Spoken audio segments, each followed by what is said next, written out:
ahli keluarga yang sayang you.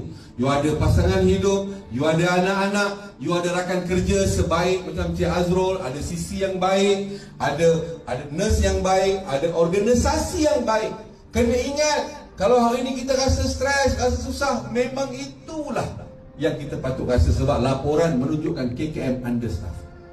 Tapi percaya tuan-tuan dan puan, kerusi yang tuan-tuan dan puan duduk sebagai doktor, sebagai sisi, sebagai pegawai perubatan, sebagai pembantu perubatan, sebagai farmasis ni, sebenarnya kursi yang diidamkan oleh ramai orang kat luar sana.